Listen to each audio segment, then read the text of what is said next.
Om Swastiastu. Om Swastiastu.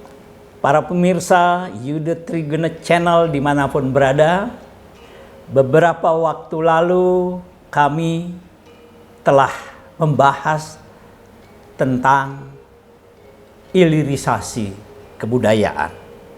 Salah satu poin penting dari pembahasan ketika itu, ketika kita bicara ilirisasi kebudayaan, harus ada goodwill dari kita semua.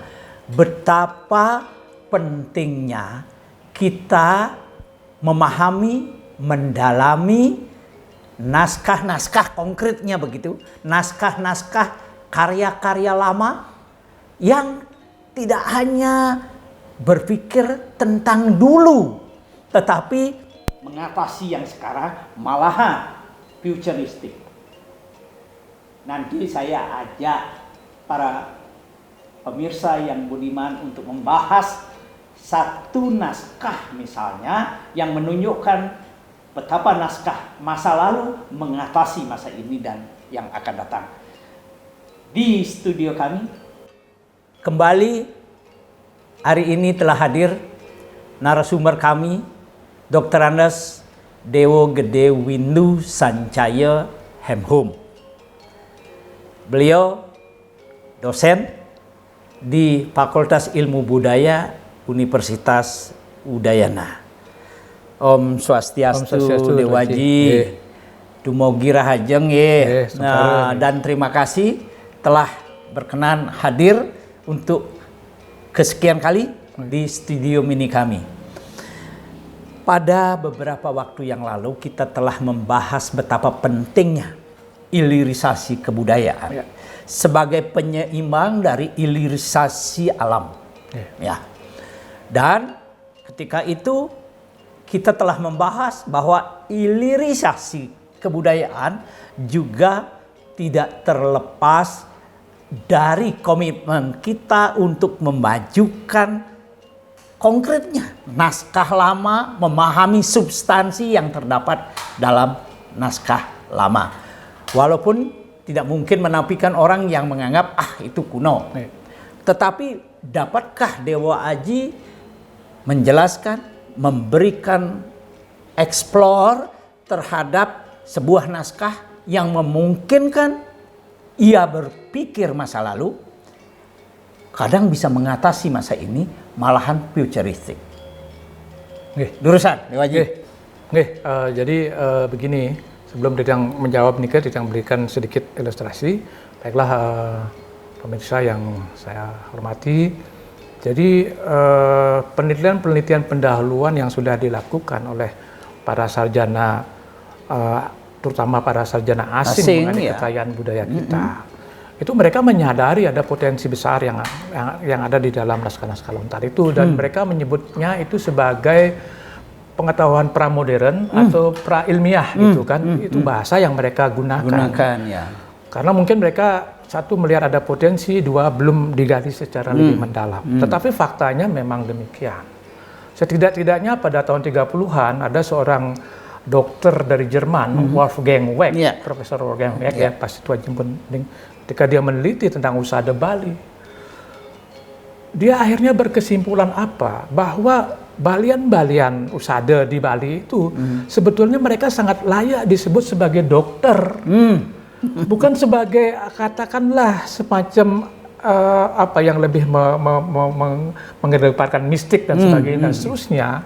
Faktanya apa? Faktanya ketika dia menjelaskan satu soal di situ, waktu itu Wolfgang Weck ini menemukan seorang pasien yang mengalami kakinya luka dan itu harus dipotong. Nah, jadi Wolfgang Weck itu berkesimpulan seperti itu. Tetapi balian usada Bali ini ternyata bisa menyembuhkan.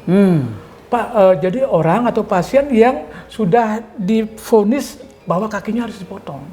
Disitulah dia menyimpulkan bahwa pengetahuan Bali itu yang kita sebut sebagai pramodern, tradisional dan sebagainya sebetulnya sudah melampaui. Melampaui dan sudah memasuki modern. Modern sebetulnya itu. Banyak ada beberapa lain. Misalnya kalau kita mungkin ambil contohnya itu dalam Brahaspati Tattwa ya. Nah, ini menarik sebetulnya. Ini buku ini. Brahaspati Tattwa ini menarik sekali ya. Hanya kita kan menempatkan Brahaspati Tattwa ini dalam kerangka berpikir agama gitu kan.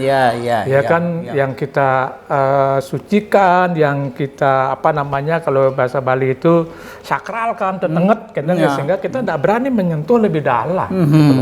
Padahal apa yang diungkapkan dalam Brahaspati Tattwa ini kan hal yang sangat ilmiah, yang bahkan di luar negeri sendiri, bahkan dalam perkembangan ilmu pengetahuan modern sudah diterapkan.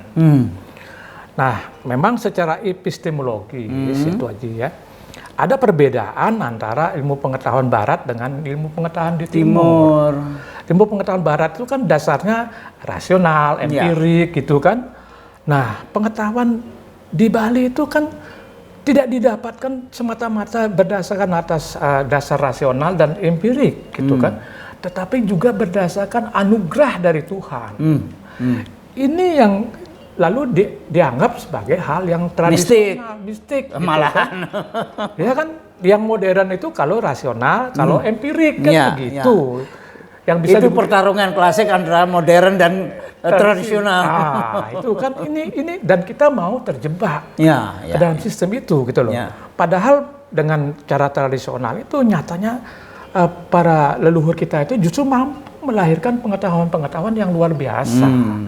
Yang hanya karena kita sudah terjebak ke dalam pemikiran dikotomis seperti itu, yang ini kita sebut sebagai mistik, ini yang disebutkan dengan modern dan sebagainya gitu kan, ini yang irasional, ini yang yang modern gitu kan, yang rasional, ya ini yang kemudian menjadi hambatan buat kita untuk menghilirisasikan pemikiran-pemikiran kebudayaan yang dimiliki oleh nenek moyang kita itu sendiri gitu kan. Nah, dalam kitab Brahaspati Tattwa ini kan menggambarkan dialog antara Sang Hyang Iswara atau Maheswara dengan Begawan Brahaspati. Ya, Begawan Brahaspati ini salah satu begawan di surga yang memang membidangi ilmu pengetahuan.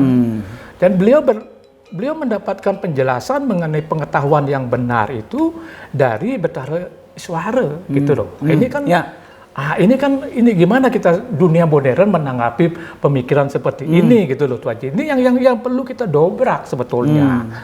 Jadi masalahnya bukan siapa memberikan kepada siapa tetapi apa yang diberikan. Substansinya.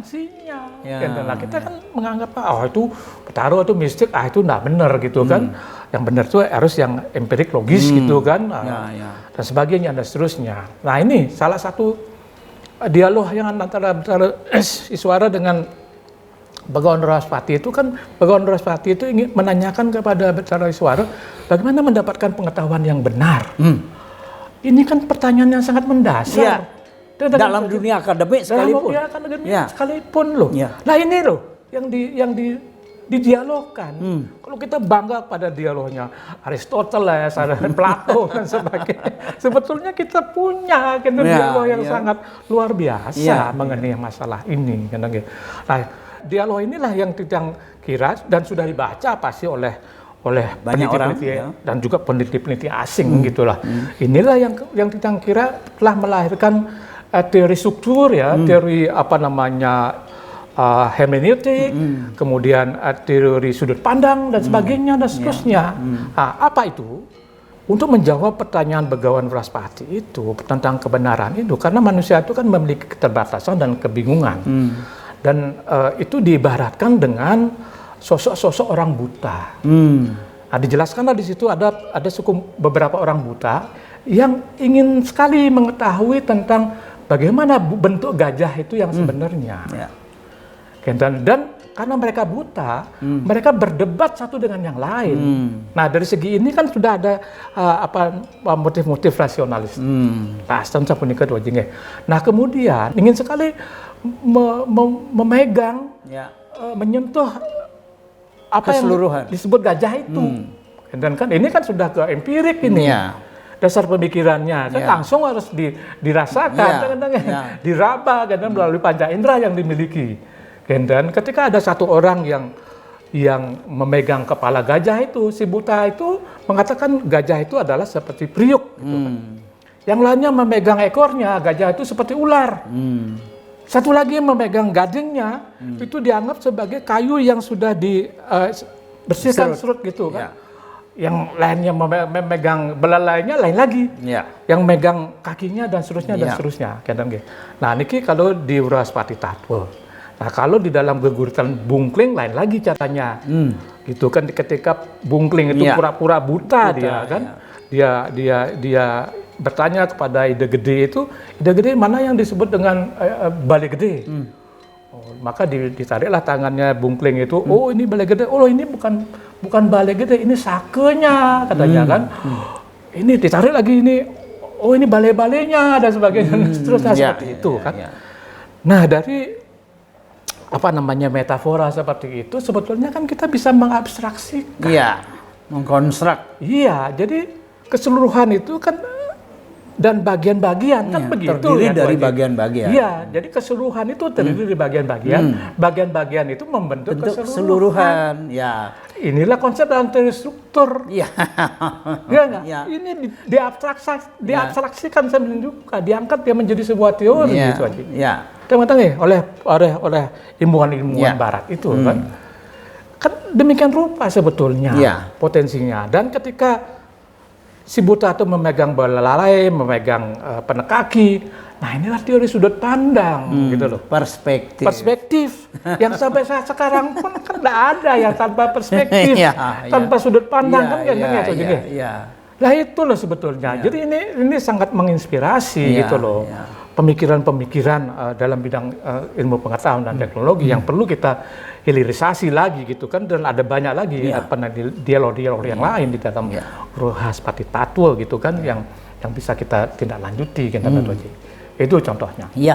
Saya kira penjelasan Pak Windu komprehensif sekali, bahwa ketika kita mendengar ada sebagian dari kita juga yang menganggap lontar sebagai teks kuno yang ketinggalan zaman, tentu Wrahaspati Tattwa salah satu teks lama yang kemudian ini sudah dicetak begitu, memiliki kandungan substansial yang luar biasa, yang tidak kalah dengan apa yang disebut Auguste Comte sebagai puncak peradaban manusia Barat cara berpikir positif. Di sini terdapat cara berpikir positif yang diciptakan masa lalu, melampaui hari ini, dan relevan untuk masa yang akan datang. Karena itu sekali lagi konten ini berharap bahwa kita harus dan wajib melakukan hilirisasi kebudayaan, mengikuti tren kebijakan yang terjadi ketika kita mewacanakan hilirisasi alam. Hilirisasi kebudayaan sangat dalam substansialnya dan dibutuhkan oleh kita semua. Bukan saja soal kebudayaan Bali, tentu berlaku hilirisasi kebudayaan bagi kebudayaan setempat. Kebudayaan Sunda, kebudayaan Jawa, kebudayaan Padang, Minang, dan sebagainya. Saya kira ini yang ingin dipatik dari wacana hilirisasi kebudayaan dari pertemuan kedua. Semoga kita semua tersadar, bila perlu kaget, benar langkah itu belum kita lakukan. Semoga pengambil kebijakan dan masyarakat semua menyadari itu. Terima kasih. Om Santi Santi Santi Om.